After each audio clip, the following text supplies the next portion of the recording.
What's good, YouTube? It's Showtime Matthew here, and today we're reacting to horrible anime dads. Alright, title is pretty simple. Alright, terrible anime dads. Alright, I can already see the show Tucker. Alright, I can already see. Damn, what was Aaron Yeager's dad? Oh, Grisha. Damn, how I forget his damn dad's name, bro? Damn. Alright, I saw Endeavor on this thumbnail. Alright, but yeah, yo, this is from CJ the Champ, and yeah, let's get right into it. Fatherless, and I'm all to the next, and I ain't looking back when I leave. Dads. They're either great and support their kids, and they are mostly there to protect and guide their child down the right path, to make sure they can have the best life they can possibly have. Or they're an absolute deadbeat bum-ass nigga who hates their kids and should have never had the right to reproduce. And when it comes to anime, I don't know what it is, but 99% of these niggas can't raise a kid for shit. It's like they're allergic to being a good dad. So today... Yeah, that's what I never understood. Like, why is like 90% of animes, right? Well, especially like showing animes, the father is just either not there or like a piece of shit.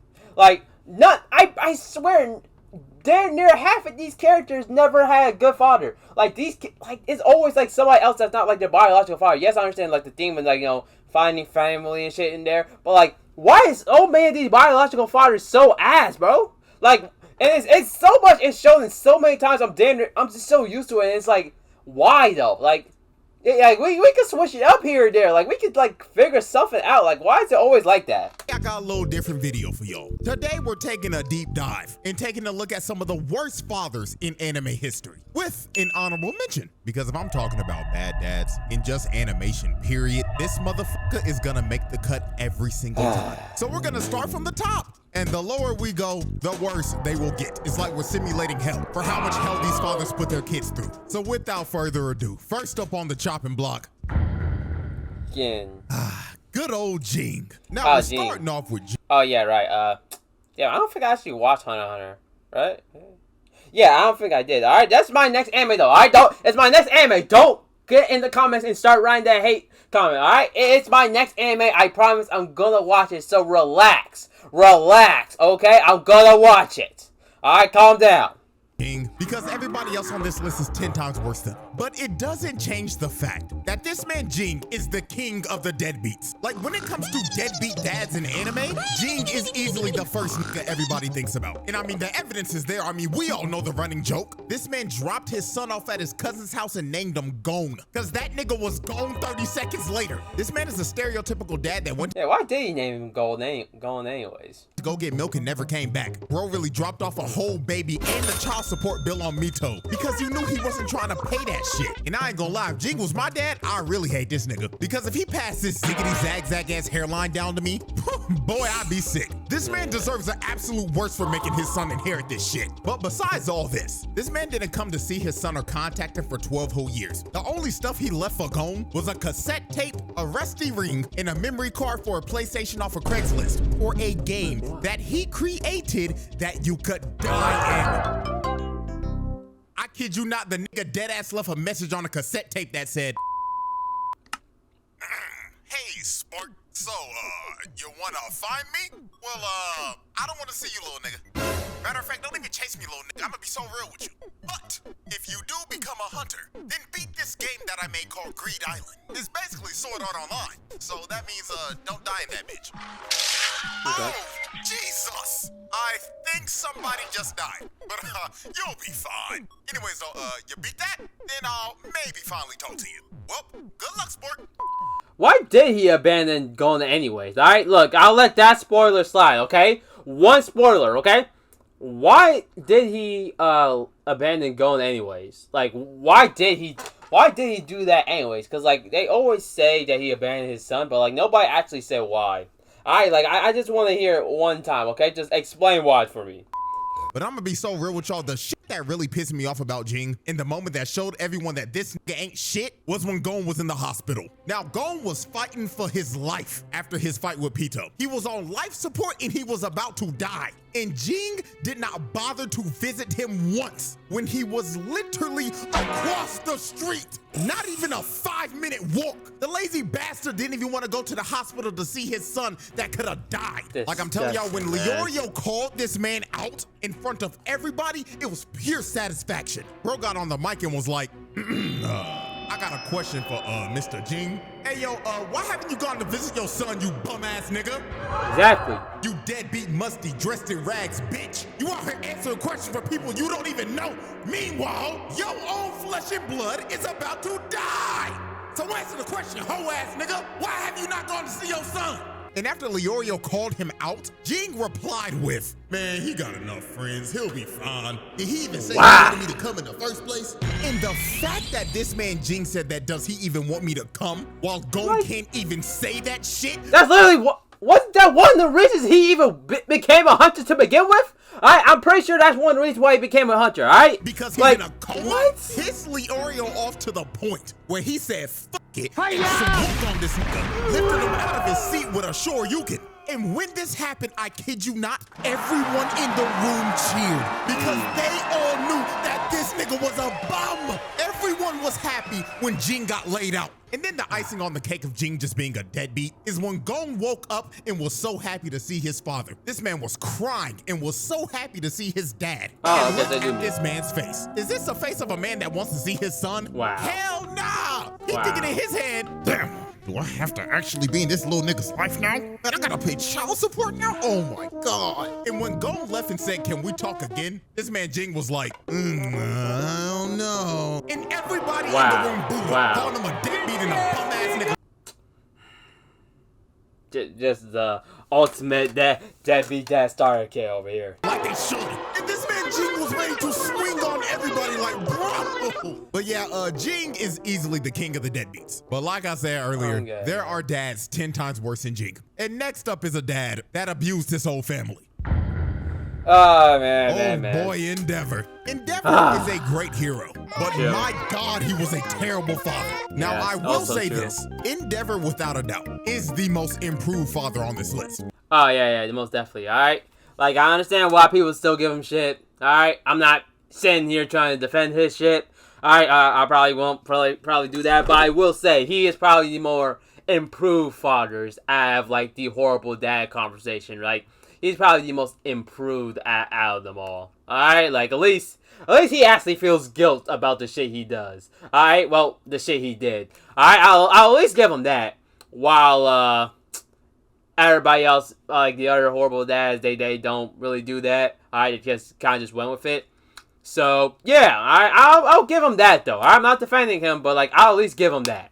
He's actually trying to do better. But the way he was moving before his whole redemption was awful. This nigga was a piece of shit that mentally abused and broke his entire family apart. And this was all because he was a hating ass nigga. Just you see, Endeavor was obsessed with trying to be better than All Might. So when he finally came to the realization that All Might was just better than him and it was just a skill issue, he decided, if I can't be better than him, then I'll make somebody better than him. So this man went out and bought a wife so he could make a hybrid baby with her that would have his flame quirk and her ice quirk. He wanted to make a little half-breed avatar. And the first child they had was Toya, aka Dabi. Poor now, Toya. Dabi inherited a strong version of Endeavor's quirk, but his body couldn't handle the heat because his body was physically built to resist the cold because of his mother, not heat. So Endeavor considered Toya a failure, so he continued to have more kids. He had Fuyumi and Natsuo, and guess what?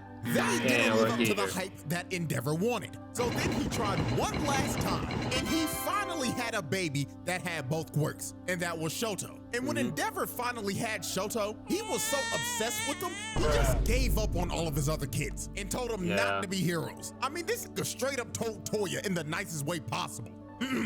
Listen here, son, not gonna lie, gang, you ain't got what it takes. You can't be a hero. Yo, wanna know what this kind of reminds me of? It kind of reminds me of the Tai Lung situation in Kung Fu Panda. Alright, like, in a way, it kind of reminds me of it, you know what I mean? One guy was pretty much told that, you know, well, Tai Lung, as Shoya, being told that he was supposed to be this great warrior, or by like somebody else, but then kind of, well, there is like a Master Oogway here saying that he can't. Well, I guess the doctors would be Master Oogway saying because like his quirk was, you know, hurting his body, and Endeavor was Master Shifu in this situation.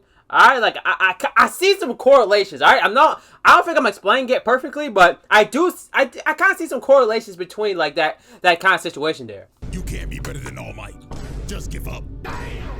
And this was the start of this family just breaking apart. Because after Endeavor told Toya this, he straight up tried to swing on baby Todoroki.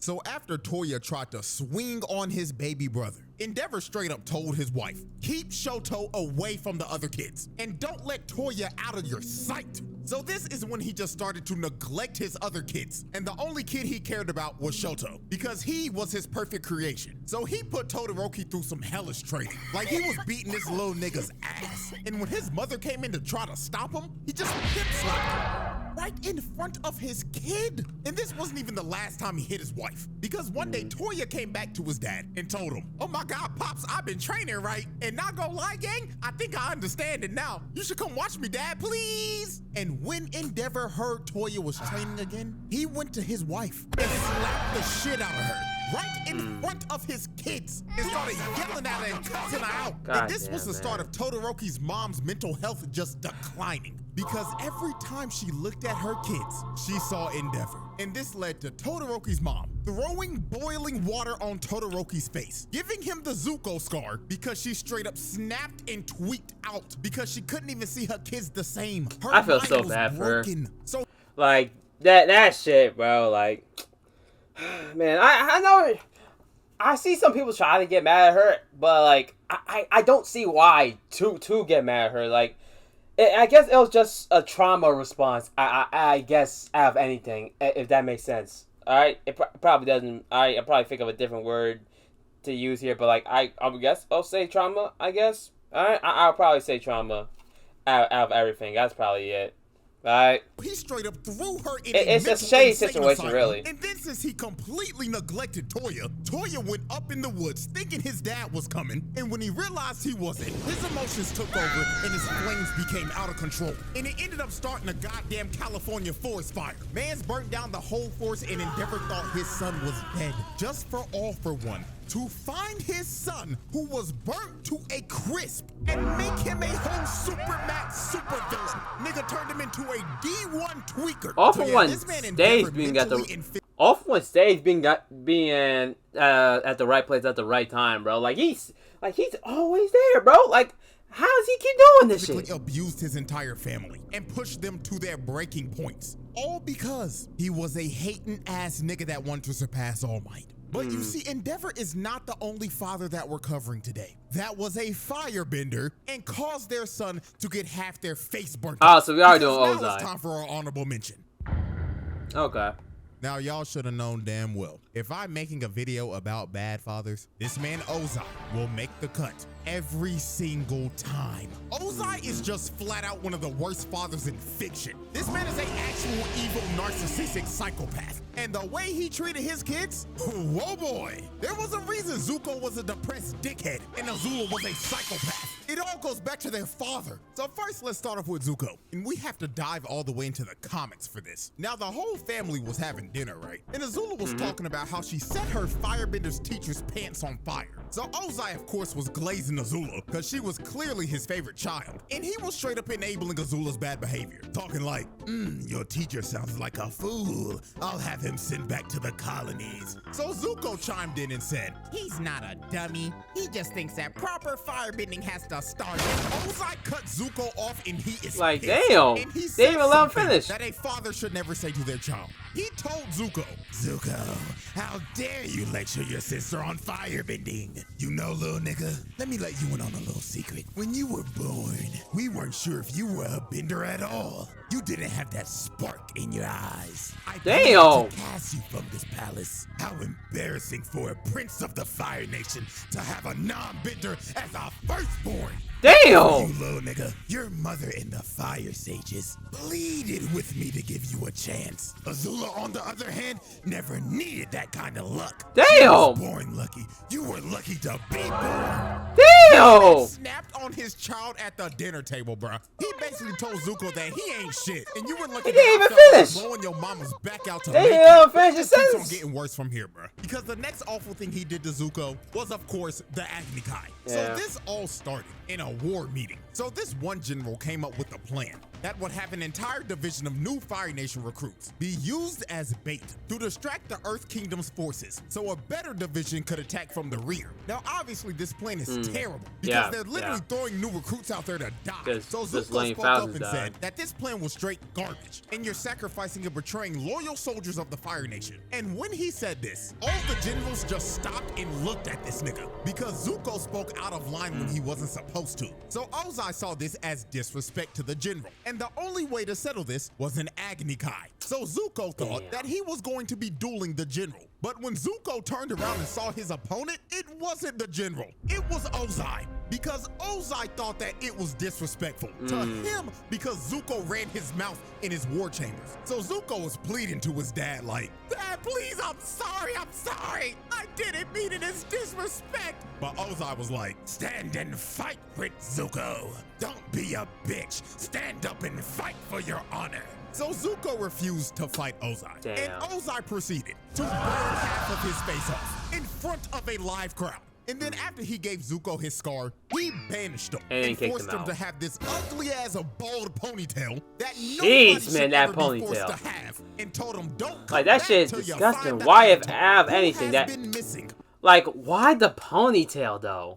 Like, have anything? Like, he looked way better with the full head hair. Why did he think the ponytail was a good thing? For over 100 Like, what was Iroh? years. Like, Iroh didn't say nothing. Like, why did he let that shit go? Like, why did he let that shit happen? Honestly, with that damn ass ponytail. Ozai was basically telling him, "Don't ever come back, little nigga. And the only way you're coming back is if by the grace of God you get lucky to find a little bald nigga that has been frozen for over a century." Now let's move on to Azula. Ozai made Azula do all of his dirty work. This man just sat on his throne the entire series and sent his 14-year-old daughter to take over the entire Earth Kingdom while he just sat there and didn't do shit. Then he took Azula's plan for Sozin's comet that she made and straight up left her out of it. Nigga said, "You can stay here and be Fire Lord while I go burn the world." And when he left his daughter to be Fire Lord, she went off the deep end. Obviously, and spiraled tweaked into madness immediately. while this nigga was having the time of his life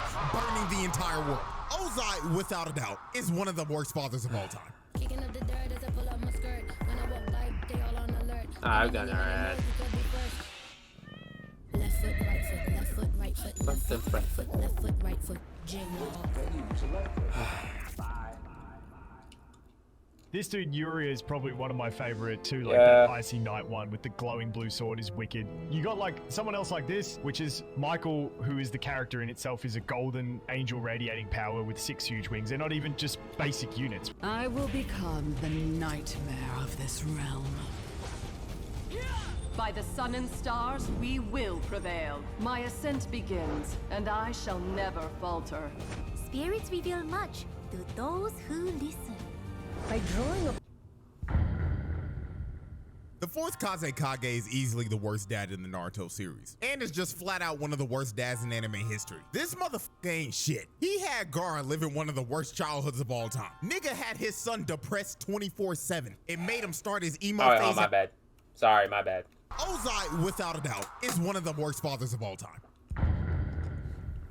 The fourth Kazekage is easily the worst dad in the Naruto series, and is just flat out one of the worst dads in anime history. This motherfucker ain't shit. He had Gaara living one of the worst childhoods of all time. Nigga had his son depressed 24/7. It made him start his emo phase at the age of 6. Like, there was no wonder Gaara was a uncontrollable D1 crash out in the first part of Naruto. It's True. because his dad ain't shit, and he tried to make him a weapon of mass destruction as a baby. You see, Rasa did some shit. You see, the Hidden Saiyan was struggling financially. These niggas were broke, and they were in desperate need for a weapon of mass destruction. So Rasa ended up conceiving Gaara for the sole purpose of sealing the one-tailed beast inside of his unborn child. So Like, at least when it came to Naruto, right?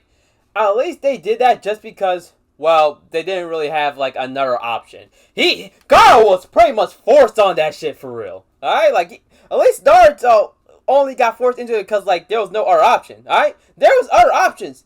He just chose his son. So he could make him a Jinchuriki and weaponize him. Now, since Rasa tried to seal a tailed beast inside of his unborn child, this ended up leading up to Gaara's mother dying in childbirth. So off the rip, not even a day into the world, Gaara was made a weapon of mass destruction and lost his mother fresh out the womb because of his father. The little nigga was set up for a life of hell, and Rasa knew this shit. I mean, Gaara couldn't even sleep because Shikaku was always whispering to him, "Yeah, little nigga, fall asleep, I dare you. The moment you go night-night, I'm taking over your body and I'm blowing this bitch up.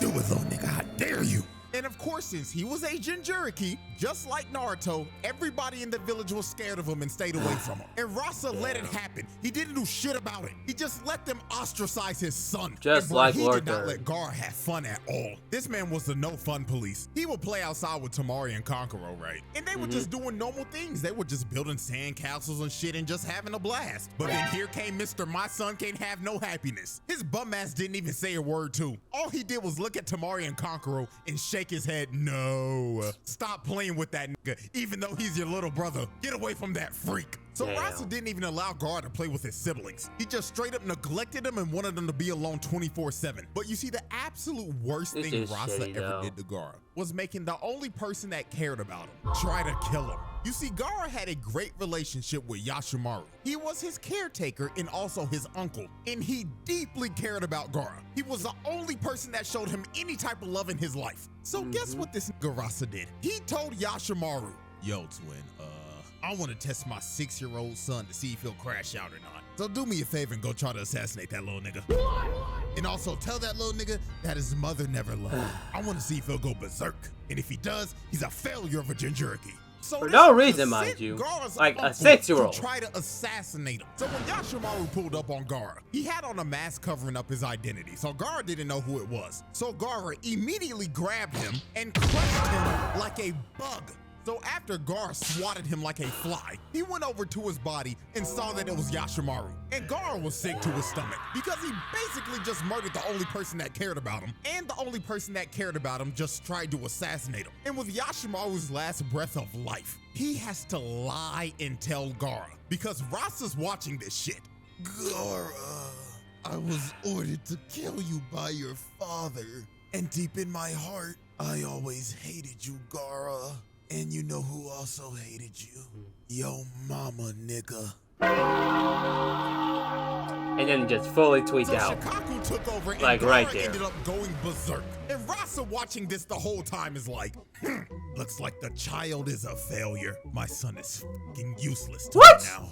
Like, you dumbass. You man, wanted this! don't really Ain't this what you wanted? A 6-year-old to somehow control his emotions. Oh yeah, right, and control not it. My go bad. berserk. But still, though, he still has like the tail beast inside of him. Like, you could at least Naruto had like until like 12, 13 to like really get like at least an understanding of it. At least lose some of the 9-tail shit. Like you asked him to do this shit at 6. His uncle came and tried to assassinate him, then told him in his dying breath that he always hated him and his mama hated him too. Like, nigga, how did you expect anything different? The 4th Kazekage was a brain-dead idiot. And I ain't gonna lie, I can't believe I'm about to say this. But shouts out Orochimaru for sliming this nigga out. It is the most noble deed he did in the entire series. Yep.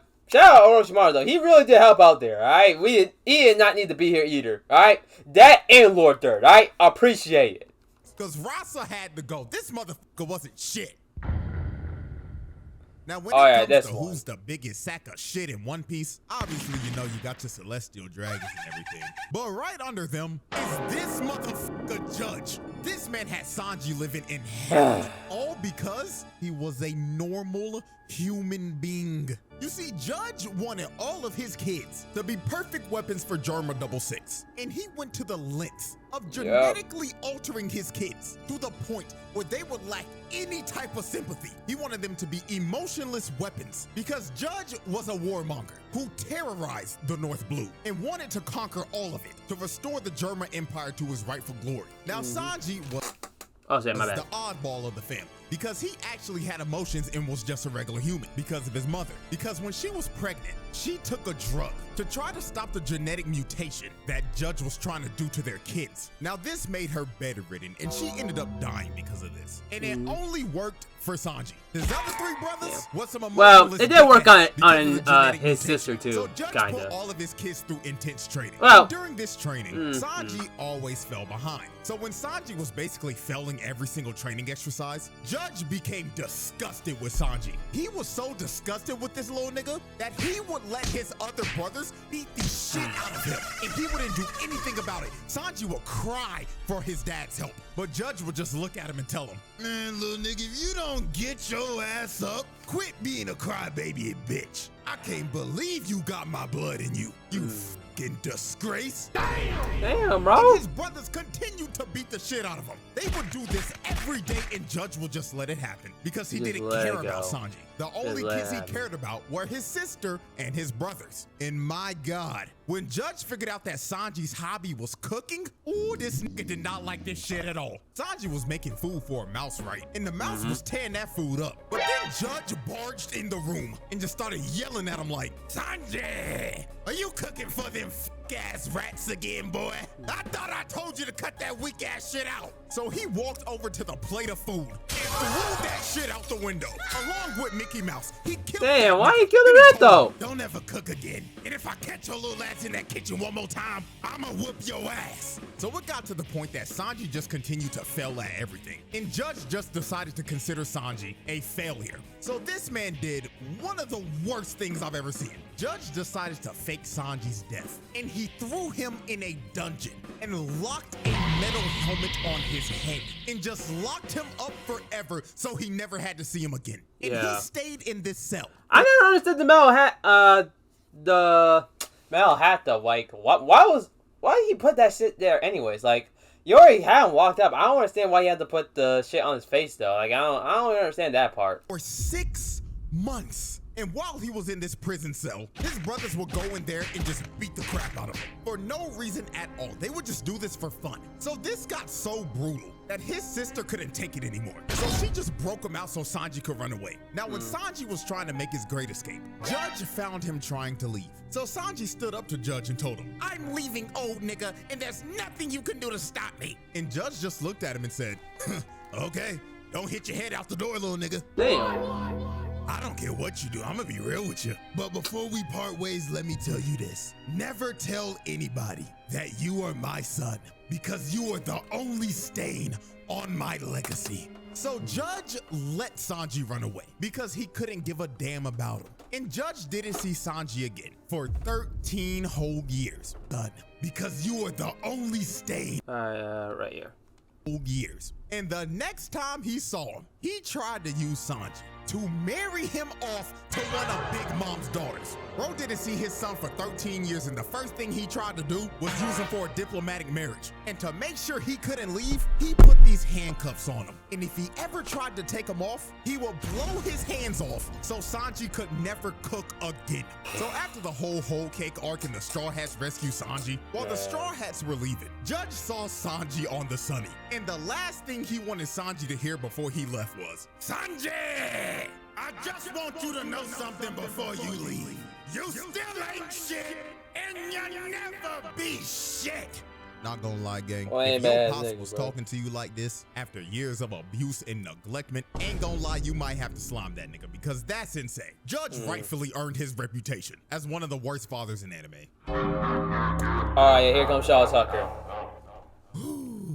Oh boy. Ladies and gentlemen, we've reached the final father we will be covering today. And this motherfucker, Show Tucker, is arguably the top 1 worst father in anime history. In my personal opinion, he's the worst. Now, if you've never Damn, seen Full Metal Alchemist and you don't know who this nigga is, I'm warning you right now. This shit is about to get dark.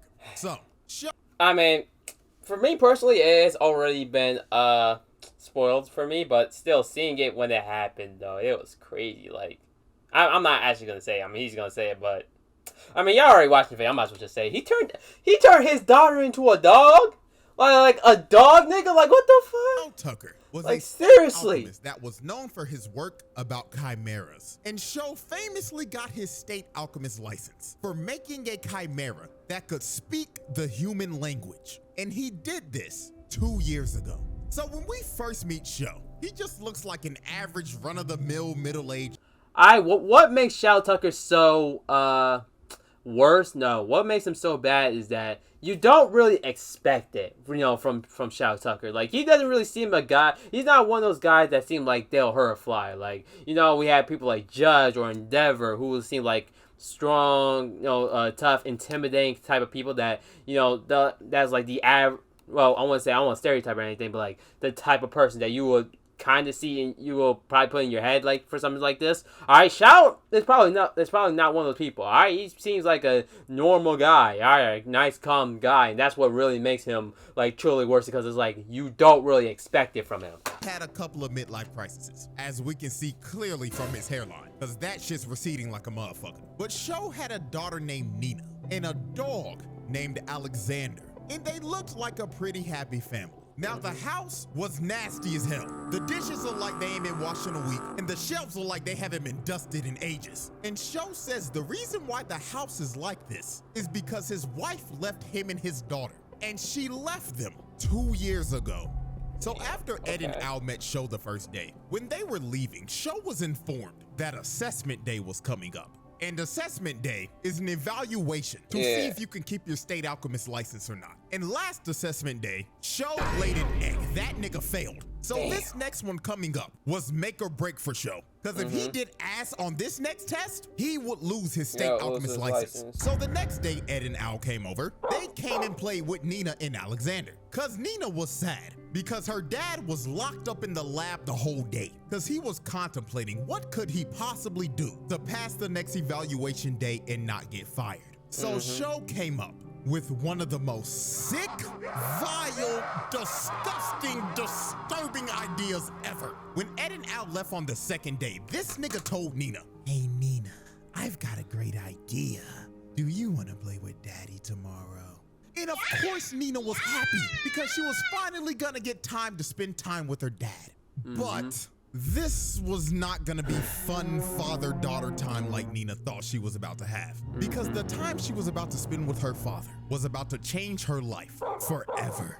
So Ed and Al come back on the third day. So when they first came in the house, nobody was there to greet them. So they decided to look around to see if they could find anybody. So they went down to the laboratory and they found Sho in there with some type of creature. So Sho greets them and tells them, "Boys, I've finally done it. I've made a chimera that can speak and understand the human language." So at first, Ed and Al were happy for him because this looked like the scientific breakthrough that Sho needed to pass evaluation day. So Sho told the chimera to introduce yourself to Ed. So the chimera started speaking to Ed, saying, "That person, Edward.